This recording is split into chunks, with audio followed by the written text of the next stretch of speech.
ಅಲ್ಲ ನಾನೇನು ಹೇಳ್ತೀನಿ ನೋಡಿ, ಆ ಒಂದು ಯಾರೇ ಪಕ್ಷದವರಾಗಿರಲಿ ನಿಮಗೆ ನಿಮ್ಮ ಅಹಂಕಾರ ಅಲ್ಲಿ ಕಾಣಿಸುತ್ತೆ. ಅದಕ್ಕೆ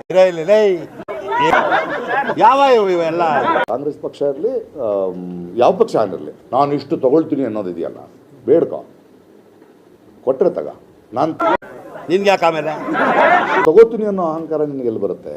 ಪ್ರಜಾಪ್ರಭುತ್ವದಲ್ಲಿ ಅಂದರೆ ಆ ಮಾತಿನ ಅಹಂಕಾರಗಳು ಕೂಡ ಕಾಣಿಸ್ತಾ ಇದೆ, ಆ ಅತೃಪ್ತತೆ ಕಾಣಿಸ್ತಾ ಇದೆ. ಬಹುಶಃ ಅಷ್ಟು ದೊಡ್ಡ ಬಹುಮತ ಸಿಗದೆ ಹೋಗ್ಬೋದು, ಅದೇ ಒಂದೇ ಪಕ್ಷಕ್ಕೆ ಅಷ್ಟು ಬಹುಮತ ಸಿಗುವ ಸಾಧ್ಯತೆಗಳಿಲ್ಲ. ಆದ್ದರಿಂದಾನೇ ಸಣ್ಣ ಸಣ್ಣ ಪ್ರಾದೇಶಿಕ ಪಕ್ಷಗಳನ್ನು ಒಡೆಯುವ, ಕೊಂಡುಕೊಳ್ಳುವ. ಇವಾಗ ನೀವು ಆಂಧ್ರದ ರಾಜಕಾರಣ ನೋಡಿ, ಎಷ್ಟು ಚೆನ್ನಾಗಿ ಈ ಸರ್ವಾದ ಮಹಾಪ್ರಭುಗಳು ಕೆಲಸ ಮಾಡ್ತಿದ್ದಾರೆ ಅಂದರೆ, ಕಂಟ್ರೋಲ್ 3 ಪಕ್ಷಗಳಿಂದ ಅವರೇ ಇದ್ದಾರೆ ರೀ.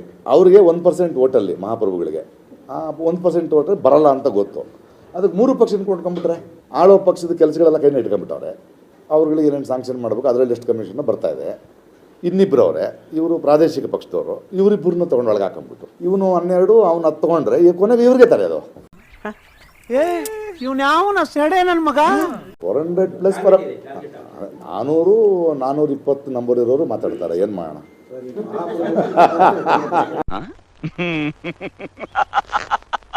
ಆ ಗರ್ಭದಲ್ಲಿರೋ ಮಗುಗೆ ಇವನಪ್ಪನ ನನಗೆ ಯಾಕೋ ಡೌಟ್ ಆಗ್ತಾ ಇದೆ. ಒಳ್ಳೆ ಶಂಡ ಇದ್ದಂಗಿದೆಯಲ್ಲೋ.